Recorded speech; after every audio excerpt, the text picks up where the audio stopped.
Olá, hoje eu vim aqui falar sobre o PEI, aquele planejamento que você precisa fazer para o seu estudante de inclusão, de educação especial, aquele estudante que tem muitas dificuldades, que está lá distante do todo da sua turma.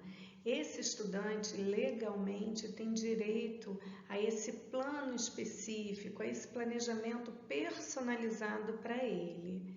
Eu sou Rejane Schaefer e a minha caminhada acadêmica foi sempre em busca das dificuldades escolares, né? Da dificuldade que o aluno enfrenta na sala de aula, no espaço escolar.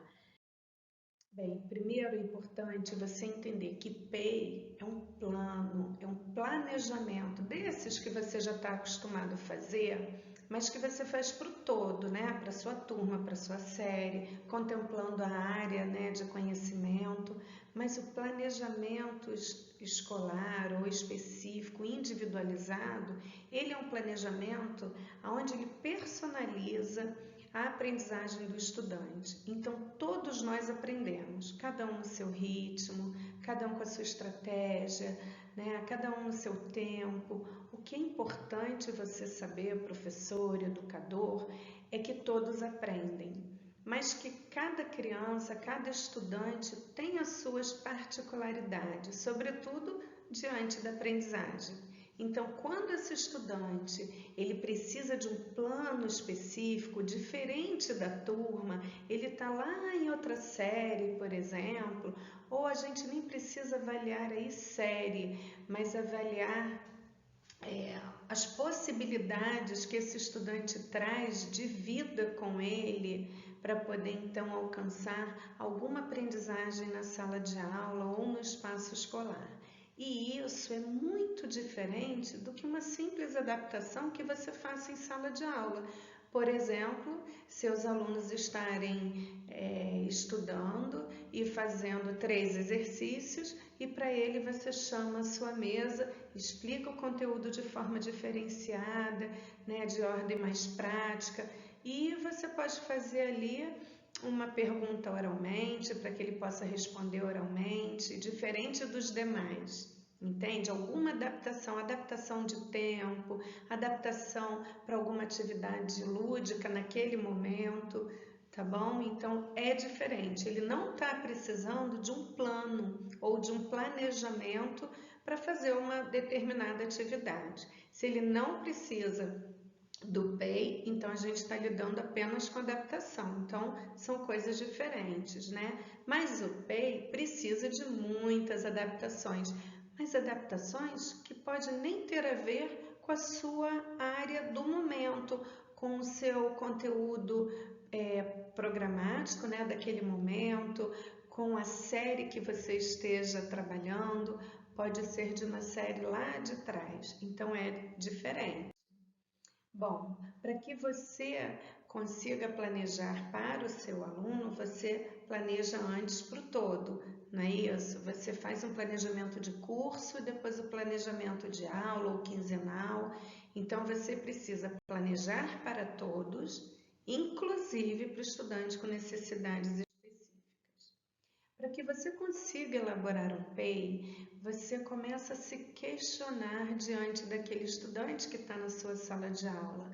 Muitos de vocês recebem estudantes que não falam, que estão no ensino médio, que estão no Fundamental 2 ou no Fundamental 1, mas que não falam ainda, que estão ainda trabalhando habilidades lá da educação infantil. E tudo bem, e a gente vai dar continuidade usando o PEI a partir do que ele consegue. Então aí estão algumas perguntas, algumas inquietações que vocês têm trazido para mim ao longo desses meses, e aí eu coloquei tudo nesse slide. Tá? Então, por exemplo, qual é a história de vida desse estudante? Você precisa conhecer o seu estudante para então poder elaborar um PEI, certo? Bom, eu trago para você então um planejamento, um plano de ensino individualizado trimestral de 2022. Tudo depende de como a sua escola trabalha. se é trimestral, se é bimestral. Então é importante que a cada etapa do ano que foi pensado pela escola tenha um planejamento, tá? Esse planejamento, ele é flexível. Você planejou, você pensou, não é isso? Quando a gente planeja alguma coisa, a gente pensa, a gente cria expectativas e aí a gente coloca no papel. Esse é o objetivo do PEI. Essa primeira parte, geralmente ela é feita com a psicopedagoga ou coordenadora pedagógica da sua escola, junto com os mediadores, né, que atuam com a criança ou com o adolescente ou com o estudante. E essa primeira parte a gente pega na pasta do aluno, a gente relembra conversas que tivemos com os pais. Então, essa primeira parte geralmente não é o professor que faz, mas ele já recebe pronto do mediador ou da psicopedagoga ou da psicóloga escolar ou do professor de AE ou da coordenação. Bom, lembrando que isso é um modelo e que, como modelo, eu coloquei aqui algumas coisas interessantes que deve conter, né, no PEI, e posteriormente esses slides do modelo, a gente vai entender o que é cada parte, para que você consiga escrever na elaboração do seu PEI coisas afins do seu estudante de inclusão. Então vamos lá. Essa primeira parte, obviamente, profissional e a intervenção, para saber quais os especialistas que estão atendendo o seu estudante. E quais os tipos de dificuldades que ele tem? Por exemplo, cognitivo, físico, sensorial, né? E aí a gente vai identificando e vai colocando as nossas observações. Isso posteriormente vai virar um relatório. A gente fala também da linguagem oral, da comunicação, como que é o tipo de aprendizagem desse aluno, como está o comportamento dele, outras questões, por exemplo, sociais, né? A gente utiliza a Base Nacional Comum Curricular, que é a BNCC, para a gente dar também os próximos passos do PEI. A gente vai voltar a essa tabela depois, quando a gente passar pelos tipos, por tudo que você precisa conhecer para elaborar o seu PEI. Esse slide, ele mostra um modelo daquilo que você já conhece, mas que sim precisa colocar individualmente para aquele estudante de inclusão. Então, você coloca ali o seu componente curricular, né, da sua disciplina, e você coloca os eixos temáticos, né, que a gente colocou ali como unidade temática. Você coloca os objetos do conhecimento, que são os conteúdos, que você já está craque em fazer isso. Quais são as habilidades do seu estudante? O que você quer planejando esse plano para ele? Quais os recursos que você irá usar, né, para contemplar então aquilo que você pensou, o conteúdo que você vai dar? Qual o ambiente de aprendizagem que esse estudante vai estar para então fazer tudo isso que você planejou e como que vai ser a avaliação dele? Na avaliação, a gente tem 3 tipos, tá? A gente pode fazer uma avaliação diagnóstica, porque você recebe aquele aluno, você não tem noção do que ele sabe, né? Então você faz a sua própria avaliação, para que você consiga conhecer melhor o seu estudante. Você tem aí também uma avaliação contínua, porque se é um estudante que não lê, não escreve, mas que ele faz algumas coisas, né, que você observou lá na sua avaliação diagnóstica, você vai observar se você está no caminho certo, né? Essa avaliação, você olhando o seu estudante, vendo o que ele faz, como que ele consegue, o que ele não consegue de jeito nenhum, vai trazer para você um parâmetro flexível, né, para que você volte ao PEI e transforme algumas coisas, né, e mude de verdade algumas ações, algumas ideias para a prática do dia a dia do seu estudante. E a avaliação final, que lá no início do ano você faz um inventário, onde você coloca ali as habilidades que você observou e as dificuldades também observadas por você, e no final do ano você faz o mesmo inventário, você vai preencher, e aí você vai ter uma ideia do que ele conseguiu avançar, do que ele ainda precisa avançar no próximo ano, e isso vai se transformar num relatório. Eu trago para vocês aqui exemplos de avaliação. Por exemplo, atividades online, o game para verificar organização do pensamento. Quando você está com seu aluno de educação especial, né, da inclusão, vendo ele jogar, vendo ele responder algumas coisas através de uma tela, você está olhando ali como que ele pensa, quais as estratégias que ele usa, como que está a atenção dele, focada ou não naquele lugar, né, que você colocou? Como que é a psicomotricidade dele ao clicar ou ao usar o touch? Outros tipos também. Você pode usar música para você avaliar o ritmo, a concentração, uso de tecnologia para observar as práticas sociais. Você pode pensar, olha só que bacana usar o próprio celular, ver a linguagem dele através disso, através de um filminho, a interação dele com o grupo. Desenhar, pintar, rasgar, esse movimento do rasgar que é muito importante trabalhado lá na educação infantil, mas será que ele rasga prestando atenção no que ele está fazendo? Como que é esse movimento? Ele amassa, ele faz esse trabalho também motor?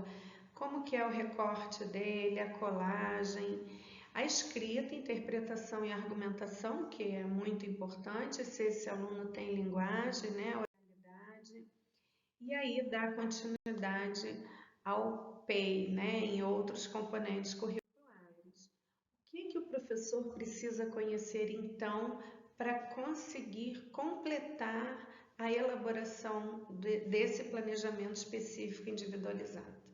As habilidades cognitivas básicas, que é muito importante. Como que o aluno aprende, como que ele processa as informações. Então, a gente pode escrever lá naquela tabela que eu mostrei sobre a memória, por exemplo, né? As questões cognitivas, lembra que a gente viu? Armazena, ele recupera o que ele aprendeu, o que ele acabou de ouvir, o que memorizou até agora, como memorizar melhor. Essas são observações possíveis do professor fazer. Como que é a linguagem desse aluno? Né? Ele usa gestos, ele fala com as mãos, ele grita, como que ele se comunica, né? Como que é a percepção desse estudante? Ele percebe melhor quando? E aí cabe ao professor estar próximo do seu estudante para poder olhar, observar, analisar como que são essas funções cognitivas dele. Como que é a atenção do seu estudante? Você acha que ele funciona melhor com recurso auditivo, com recurso visual? Como que é para ele melhor ele ter atenção, ele focar? A compreensão do seu estudante. Eu coloquei, nos ajuda a entender o que é percebido e a gerar ideias através da observação. Então, ele compreende melhor quando você está falando pertinho dele, quando ele está vendo um vídeo que você mostra, que você usa esse recurso para explicar alguma coisa que você não conseguiu que ele entendesse a partir da sua explicação oral. Como que funciona melhor a compreensão do seu estudante? E aí também nós temos as habilidades cognitivas superiores. Olha aí a metacognição, tão falada, né? O estudante sabe se virar com aquilo que ele já viveu antes. É importante você perceber e até provocar situações assim para você fazer a sua avaliação diagnóstica. A motivação, o que você, professor, pode fazer para motivar seu aluno? E sabe quando aquele professor diz assim, caramba, já fiz de tudo e não motivei, mas talvez você não tenha feito a sua avaliação diagnóstica sobre seu estudante, então você não conseguiu captar, por exemplo, como motivá-lo. Tá? Então, quais são os desafios? O que para o seu aluno é um desafio de fato, né? E a emoção do seu estudante, como que ele lida com frustrações, como que é a impulsividade dele, ele segura as emoções, ele autorregula, ele explode, como que é isso? E também a gente trabalhar de forma preventiva, né? A gente muitas vezes já consegue saber o que vai acontecer se a gente instigar o nosso estudante. E ó, isso não vai funcionar, não vai dar certo, ele vai sentir raiva, né? Então, isso é muito bacana quando você consegue alinhar direitinho junto ao mediador, né, que está ali mais perto, executando aquilo que você planejou para o seu aluno. Afinal de contas, a aprendizagem, como é que ele aprende melhor? Você já viu, você já percebeu, você já ficou juntinho dele para saber como que ele aprende melhor, o que ele já aprendeu de fato, o que ele precisa aprender? E o raciocínio dele? Como que é essa rota cerebral para que ele chegue a raciocinar, a elaborar perguntas, questões? Como que é esse caminho da aprendizagem dele? Tá? É importante. Bom, eu coloquei aqui um resumão sobre o PEI, então vamos lá. Para os estudantes com muito comprometimento, não haverá provas naquele modelo clássico, né, de escrita, mais avaliação contínua e elaboração de relatório para acompanhar o boletim. Então, você fazendo aquele inventário, fazendo a sua avaliação, né, do jeito que você pensou, como é que eu vou conhecer o meu aluno, né? E ali você começa, não tem assim uma receitinha certa, mas você vai elaborando as suas perguntas, tudo aquilo que você precisa conhecer sobre o seu aluno e de ordem prática também. Às vezes você pensou num jogo, você pensou em alguma atividade mais prática e ali você pensou em outras perguntas, outros questionamentos e foi colocando propostas para ele e obtendo resposta para a sua avaliação. Então é importante você começar a pensar e elaborar aí um relatório, uma redação, parágrafos, enfim, que fale do seu aluno no seu componente curricular. É importante combinar com o mediador sobre a elaboração do PEI, né? Você, professor, vai digitar, mas você conversa muito com ele, divide muita opinião, pergunta, escuta. As propostas pedagógicas devem constar sempre no PEI. Então, como o PEI ele é flexível, você pensou em várias coisas, digitou, está prontinho o seu PEI. Mas aí tem uma data comemorativa que você teve uma ideia bacana para trabalhar com ele, com o seu grupo, ele presente, e aí você vai lá no Pay, no Drive e escreve, e tudo bem. É dessa forma que a gente vai elaborando o Pay. Ele deve permanecer no Drive para que todos os outros professores tenham acesso, o mediador, as pessoas envolvidas no processo pedagógico desse estudante. O mediador deve ter acesso ao planejamento da turma para pensar nas adaptações e ajudar mais ainda ao estudante e ao professor que está elaborando o PEI. O professor lança a nota, normalmente no sistema, a partir dos objetivos alcançados. Então, não é bem uma prova como seus outros alunos fizeram, mas ele precisa de uma nota. Né? E aí depende da sua escola como que ela atua, se é com nota, se é com conceito, se é somente com relatório. O professor deve escrever um relatório bimestral, tri ou semestral para acompanhar o boletim. Então, de novo, depende da sua escola. O professor deve buscar informações sobre seu estudante com necessidades específicas, conversar com o coordenador ou psico que atende a família. É muito importante que você, professor, dê o primeiro passo de buscar informações sobre seu aluno, né? Porque você deve ter um ou dois, no máximo, alunos de inclusão, né, da educação especial na sua sala. Então, basta comunicar, mandar um e-mail, mandar um WhatsApp, da forma que for melhor. Quero saber mais sobre o aluno tal, da série tal, né? E aí vocês combinarem uma conversa, porque nem sempre, ainda mais se for professor horista, ele consegue ficar na escola um tempinho maior para conversar com a coordenação sobre o aluno, mas é importante que as informações. Você conhece cada estudante seu? E aí eu trago agora algumas crianças, né, alguns estudantes que têm nas nossas salas de aula de forma mais regular. Temos muitas crianças hoje em dia e estudantes com autismo, né? Então é importante você conhecer o que fala o CID-11, o que dizia o CID-10 sobre o autismo, qual a classificação do autista. Hoje em dia no CID-11 ele fala muito se tem deficiência intelectual, aí se existe um comprometimento leve, se é mais grave, se é moderado. Isso tudo é importante você saber para você poder pesquisar mais e conhecer o seu aluno.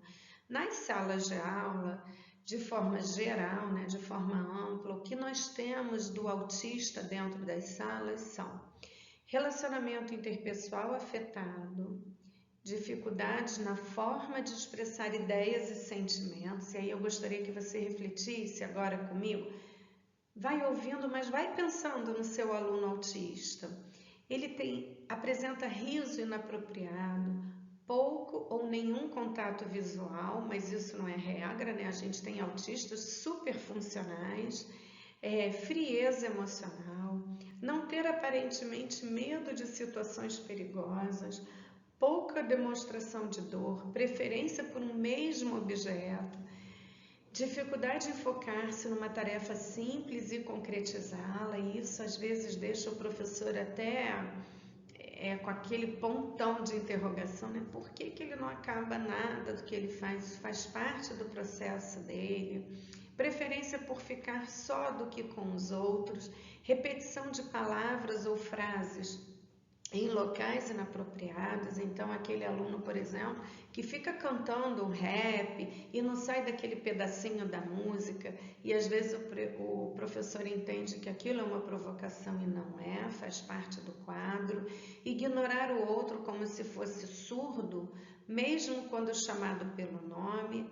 Acessos de raiva, dificuldade de lidar com imprevistos, sobretudo na rotina. Então, é importante esse profissional mediador. Muitas vezes o inspetor do andar também ajuda, mas o mais importante é você saber que faz parte, tudo isso que você leu aí e ouviu, do quadro do autismo. Existem crianças também nas nossas salas de aula regulares com epidermólise bolhosa. Eu trago para vocês o Instagram de uma estudante, que é o Instagram Amigos da Nicole, onde ela fala mais e mostra o seu dia a dia. É importante você saber as dificuldades do estudante com epidermólise bolhosa e saber que o estudante sente dor, ele sente coceira.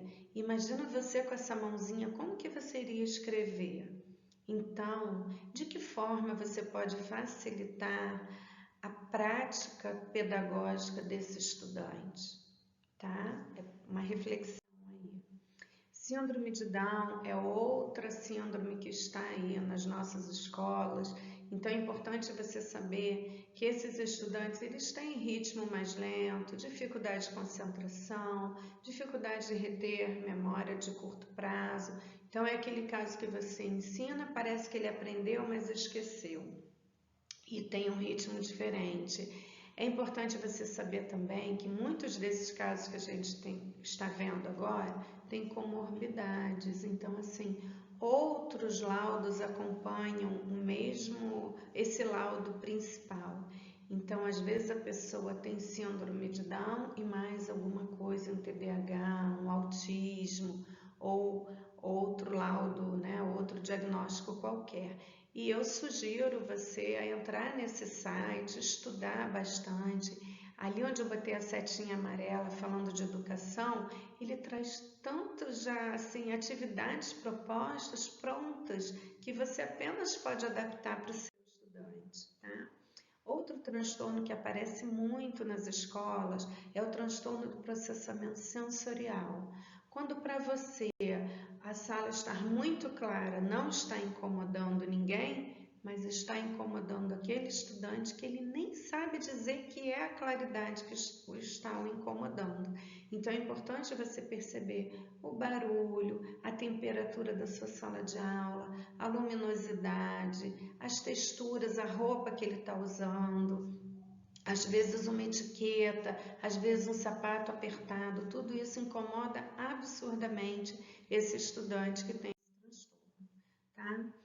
Antigamente, o professor, ele transmitia informação, né? Ficava lá na frente falando e todo mundo quietinho anotando e ouvindo. Hoje em dia, você aproveita tudo que esse aluno traz, todas as vivências dele, para então você poder estimular as potencialidades desse seu estudante.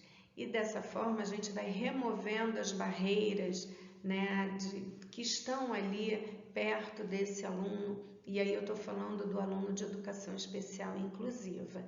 E aí o próximo slide a gente fala de muitas barreiras, né? Mas às vezes nós, enquanto educadores, a gente usa atitudes que a gente precisa refletir, que a gente precisa pensar e se distanciar delas, tá bom? Que eu estou falando agora das barreiras atitudinais. Tá? Quando a gente está diante de um estudante de inclusão e o quanto que a gente deixa também de promover ao grupo uma interação maior com esse estudante. O que você, profissional, pode fazer para evitar essas barreiras? O que é possível, né? Você evitar. Porque, por exemplo, uma barreira arquitetônica você não pode fazer nada, mas atitudinal você pode e deve. Eu trago para você as leis que embasam, né, as mais importantes, que embasam o trabalho escolar, sobretudo escolar, da educação especial, e você querendo, então, esses slides todos e se aprofundar em cada lei, você vai fazer a sua pesquisa no seu tempo para conhecer o que cada uma delas falam, tá bom? Uma das leis aqui importantes que fala do PEI, né, que é o assunto de hoje, aqui no Rio de Janeiro, no artigo 2º, no parágrafo 4º, ele usa o PEI como um documento que comprova que você está atento ao seu estudante de educação especial e que você precisa atender às necessidades específicas do seu estudante.